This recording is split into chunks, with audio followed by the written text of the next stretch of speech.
looks like the fin is back. Today I want to give you guys my thoughts on the brand new Slalom X discipline that we just saw in action for the first time at Pozo Gran Canaria, and compare it to the old fin windsurfing we saw in the World Cup before the era of foiling, and also how the races compare, in my opinion, to the current foil racing we see on the PWA. Let's get into it. First of all, I really think that the PWA did a great job with this event, and they didn't have an easy job. The tour had some serious challenges in the last years. I mean, obviously there was the pandemic, which cut a lot of sponsor money, but also the addition of foiling into windsurfing caused some problems, I would say, for the PWA. And to understand the whole situation, I think we have to take a little detour first before we get into the Slalom X, into what role foiling plays now in windsurfing. So a couple years ago, when foiling really came up in windsurfing, I think a lot of people were really curious to try out this new thing, fly over the water. It sounded exciting. And it kind of started out with the idea that you just have your normal windsurf gear, the same board, the same sail, and you just put a foil into the fin box and just go out with a foil in lighter wind.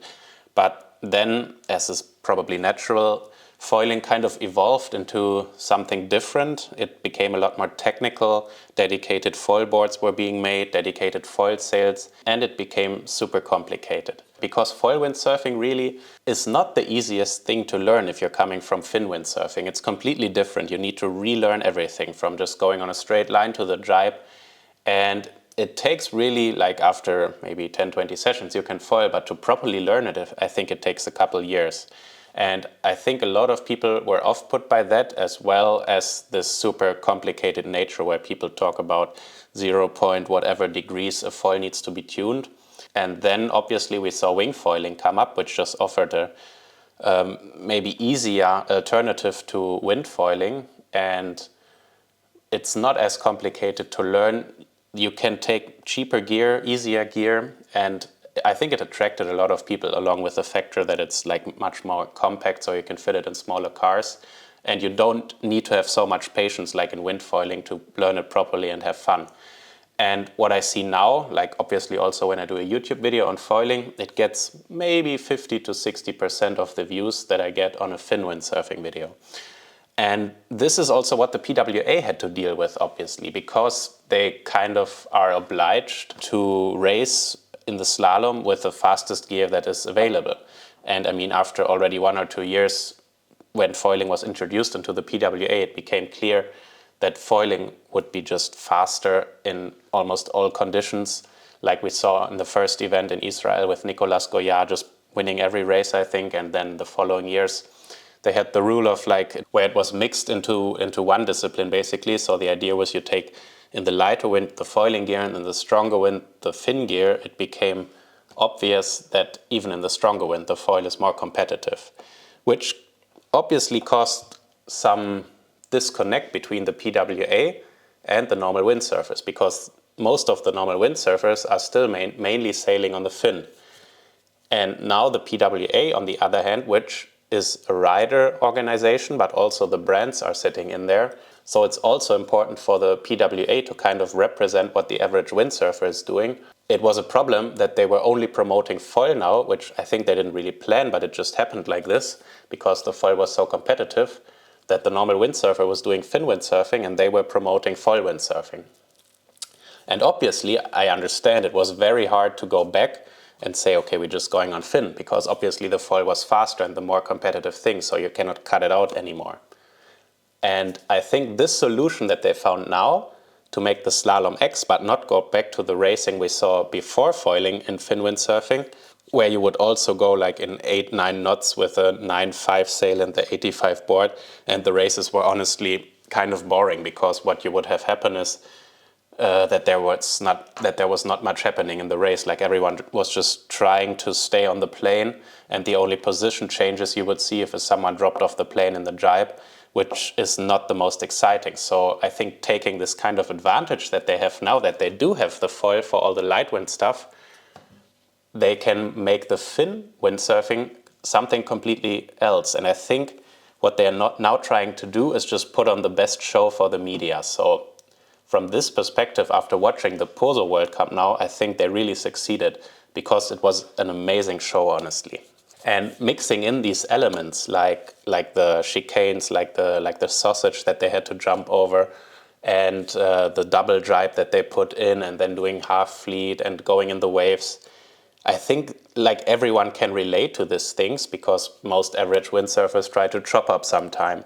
Most people have to go through the shore break. So this is kind of something that is much closer to the average windsurfer, although it is done like in Poso in a super high level.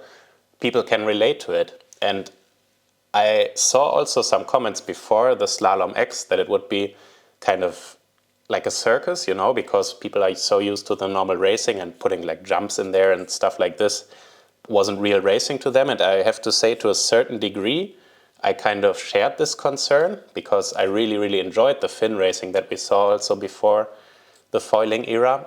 But I have to say, after these races, it just added to it. It was so exciting to see some of, like, it added just another element. Like you know, you don't know 100% that everyone will make it over the sausage. So after the first jibe, you have this kind of excitement to see, oh, who's going to make it, because this person or this person is in a super good position, but will they make it over the sausage, or will they make the double jibe? And I think if the goal is to put on a media show, Slalom X is fantastic for that, because it just adds so much exciting. And I was actually watching it with some people here and there who are not into windsurfing at all. And it took them like 10, 20 minutes, but after a while they were kind of getting into the races, and like they said, it's not boring to watch. And I think this is really, really what we all need to kind of aim for in windsurfing, for the sport not to disappear, to get attention from the world outside of windsurfing. Because if we're only putting on a show for the windsurfers, I think the people who will be windsurfing will be just going down and down from here. So I think the PWA did a super good job with this. But now let's get into the actual racing. So what I find really interesting is that whether you're on foil or on fin, in the top spots you will always see familiar names. So who did we have in the event? Pierre Mortefond was winning the whole Slalom X thing. Matteo Iachino was in second, and Maciek Rutkowski was in third. So these are obviously very familiar names, and those guys are also in the front in the foiling.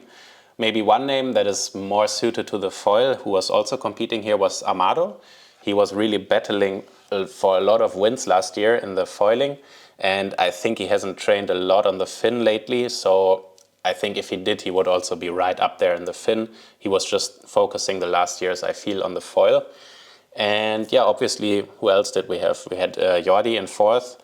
He was, I think a lot of people were sick during the event, so he was one of them who was really sick before, like on the first days of the event. So I think towards the end he did super good, but in the beginning he wasn't feeling 100%. Then obviously we had Nico in seventh.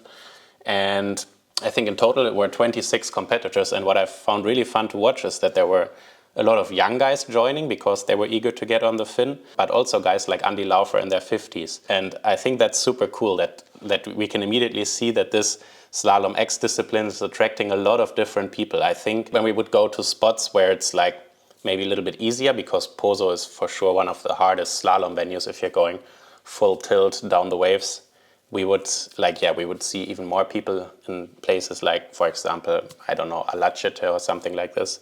And in the women's, we had Sara Kita really winning the event by a landslide. And I think this kind of Slalom X thing really played into her cards, because we could also see, I think, her freestyle and wave skills coming into play with kind of the jumps and chicanes. Like the first race they did with a jump, she was the only one who was jumping the sausage. Everyone else went around it. And I think this new discipline really plays into her cards. In second place, we had Jenna Gibson, and in third, Marion Mortefond. So also the names we see on the top in the foiling as well, which seems to be the same for the men and women. So yeah, I think this event really, really delivered, and I'm hoping that this discipline will, with events like this and media coverage like this, will really catch some fire and will maybe hopefully inspire other venues to also add Slalom X, so that we don't see a tour of only like 2 events like we see this year with this one and the one in Fuerteventura, but that we will see other spots being added. And I think it gives also windsurfing the opportunity again to really promote what the normal windsurfer is doing, which is going fast on the fin, I feel. Yeah, I just wanted to go over that quickly and give you guys my thoughts on this new Slalom X discipline. I'm super excited because I think already in a week the guys are going over to Fuerteventura. And yeah, I can't wait to follow the action there. Let me know if I should do a top 5 or top 10 prediction again. I didn't do it for this event as I, as I really had no idea who would be on top on Finn. I mean, it was the same guys like always in the end, but we didn't see proper Finn racing in 5 years. That's why I didn't make a prediction. But let me know if you would like to see one. Obviously, they're just for fun. For Fuerteventura to give my 5 cents on it. And until then, I think I will have some nice wind tomorrow. So gonna make another vlog tomorrow and see you for the next one. Bye.